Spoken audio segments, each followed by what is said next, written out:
Mesdames, Messieurs, amis téléspectateurs de Clarette Télévision, bonjour et bienvenue au cœur du dimanche, surtout très bonne fête de la très sainte Trinité. Commençons par cette affirmation du théologien Urs von Balthasar qui nous dit que le don de soi du Père au Fils et des deux à l'Esprit Saint n'est ni une opération de contrainte et encore moins une opération arbitraire. Cela ne peut donc être expliqué que par l'essence la plus intime de Dieu, laquelle essence, quelles que soient les processions qu'on peut y distinguer, n'est autre chose que l'amour. Et c'est donc par amour que le Père a envoyé son Fils unique sur terre pour que toute l'humanité soit sauvée et fasse son retour dans la vie de Dieu. Allons-y dans la page de l'Évangile et des autres textes de la liturgie de ce jour, redécouvrir ce qu'est la Trinité et retrouvons-nous après.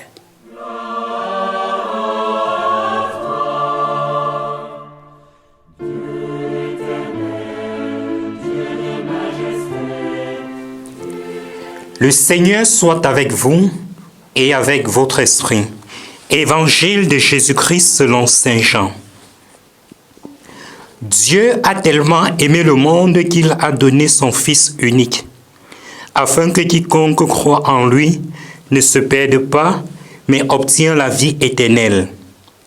Car Dieu a envoyé son Fils dans le monde, non pas pour juger le monde, mais pour que par lui, le monde soit sauvé.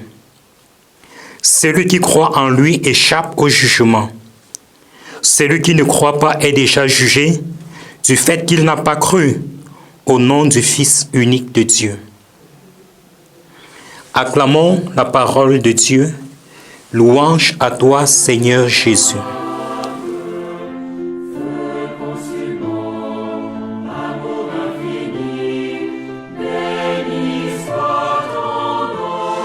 Chers frères et sœurs dans le Christ, on peut se poser la question de savoir pourquoi dédier un dimanche à la Trinité Sainte, alors que tous les jours et dans tous les actes cultuels de l'Église, comme institution, et dans chacune de ses composantes que sont les croyants, ce mystère est célébré par les prières et les louanges.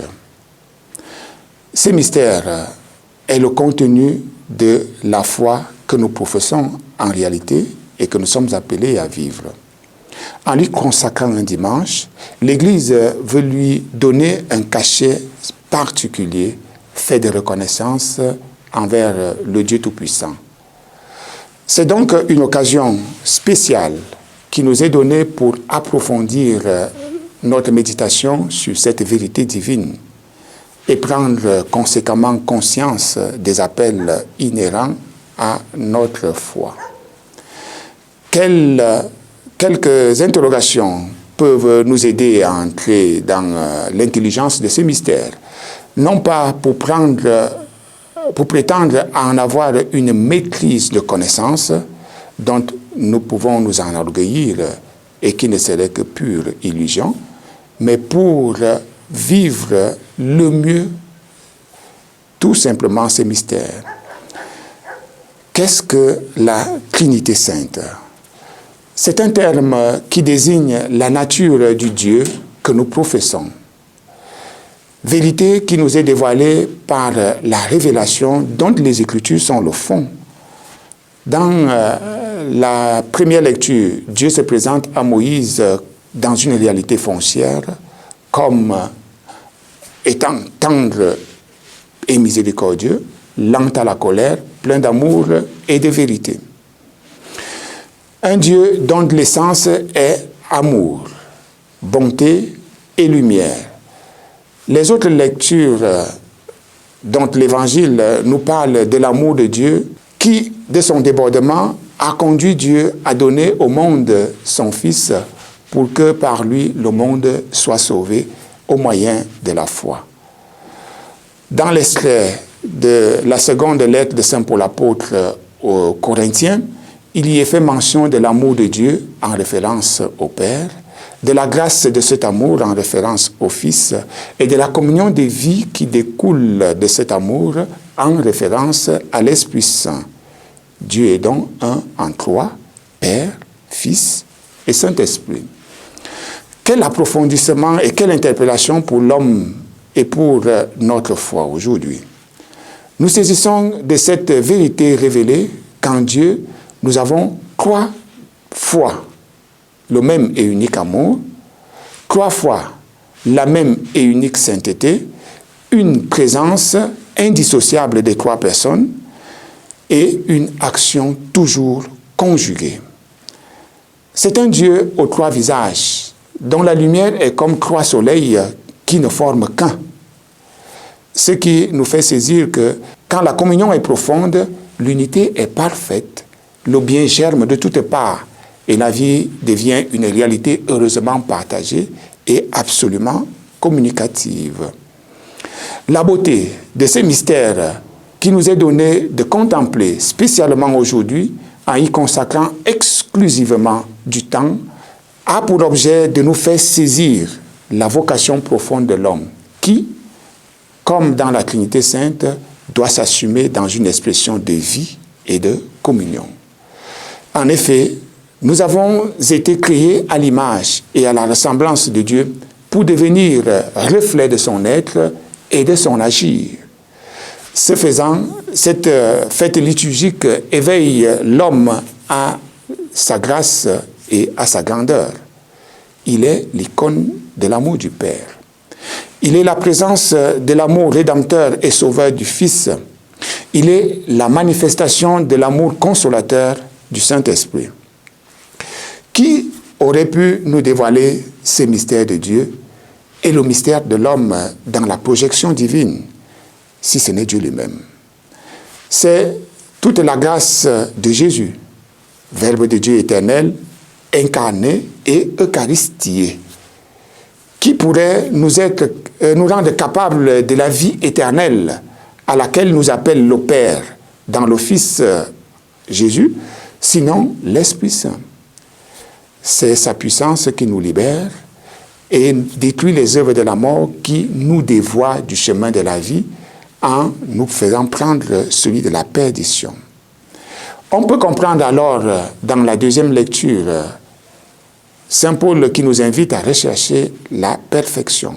Elle n'est pas tant dans l'absence d'erreur ou d'échec ou de fausses notes, elle est la capacité d'agir comme Dieu et de correspondre à sa volonté souveraine, car est parfait l'homme en qui Dieu habite et agit. Il l'habite de sa perfection.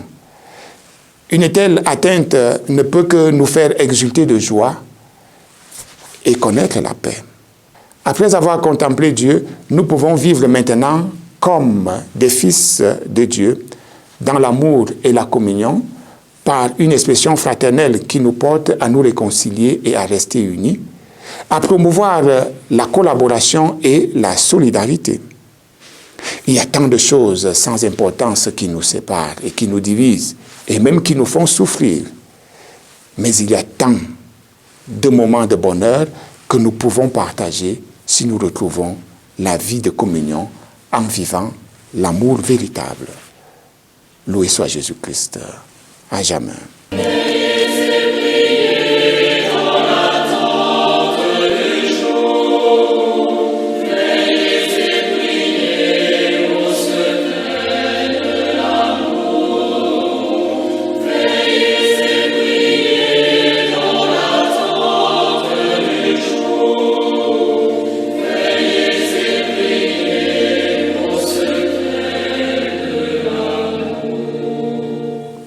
Le Seigneur soit avec vous et avec votre esprit.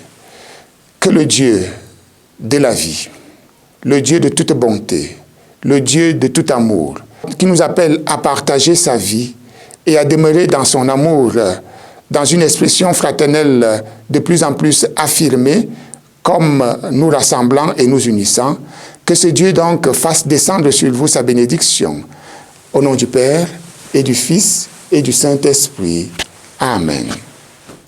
Chers fidèles téléspectateurs de Clarette Télévision, nous arrivons au terme de cette édition d'Au Cœur du Dimanche dédiée à la solennité de la Sainte Trinité.